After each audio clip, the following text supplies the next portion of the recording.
ஆவடி அருகே அடுக்குமாடி குடியிருப்பிலிருந்து தவறி விழுந்த குழந்தையை காப்பாற்றும் குடியிருப்பு வாசிகள். இணையதளத்தில் வைரலாகும் வீடியோ. ஆவடி அடுத்த திருமுலைவாயிலில் உள்ள விஜிஎன் ஸ்டாஃபோர்டு அடுக்குமாடி குடியிருப்பு உள்ளது. இங்கு வெங்கடேஷ், ரம்யா தம்பதியினர் வசித்து வருகின்றனர். இவர்களது 7 மாத குழந்தை கிரண்மயி.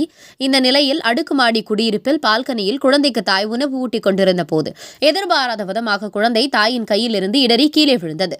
அப்போது அதிர்ஷ்டவசமாக 1வது மாடியில் பால்கனியின் சன்சைட் என சொல்லப்படும் சீட்டின் மீது விழுந்தது. இதனை அந்த பகுதியை சேர்ந்த பொதுமக்கள் பார்த்தனர். இதையடுத்து குடியிருப்பு வாசிகள் கீழே பெரிய அளவிலான பெட்ஷீட் வைத்து குழந்தையை காப்பாற்ற முயல்வதும், பின்னர் அடுக்குமாடி குடியிருப்பின் பால்கனி வழியாக சிலர் ஏறி உயிரை பணயம் வைத்து ஆபத்தான முறையில் தொங்கிக் கொண்டிருந்த குழந்தையை மீட்டனர். குழந்தை கை கால்களில் சிறிய சிராயு காயங்களுடன் ஆவடியில் உள்ள தனியார் மருத்துவமனைக்கு சிகிச்சைக்காக கொண்டு சேர்த்தனர். அங்கு குழந்தைக்கு சிகிச்சை அளிக்கப்பட்டு வருகிறது. குழந்தை நலமாக உள்ளதாகவும் தகவல் தெரிவிக்கப்பட்டது. குழந்தை கீழே விழுந்த வீடியோ காட்சிகள் சமூக வலைதளங்களில் வைரலாகியது. இதுகுறித்து திருமுலைவாயில் போலீசார் சம்பவ இடத்தில் தொடர்ந்து விசாரணை மேற்கொண்டு வருகின்றனர். இந்த சம்பவம் அப்பகுதியில் பெரும் பரபரப்பை ஏற்படுத்தியது. இதுகுறித்து அப்பகுதி மக்கள் கூறுகையில், திடீரென சத்தம் கேட்டதும் வெளியே வந்து பார்த்தபோது குழந்தை ஒன்று மேற்கூரை மீது விழுந்து கிடப்பதை கண்டு அதிர்ச்சி அடைந்ததாகும். பதறிப்போன குடியிருப்பு வாசிகள் கூச்சலிடவே அக்கம் பக்கத்தினர் ஒன்று குவிந்து குழந்தையை காப்பாற்ற முயன்றதாகும்.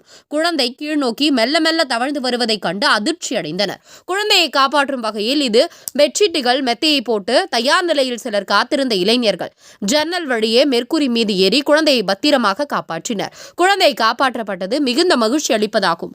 கடவுள் கிருபை என நெகிழ்ச்சியோடு தெரிவித்தனர்.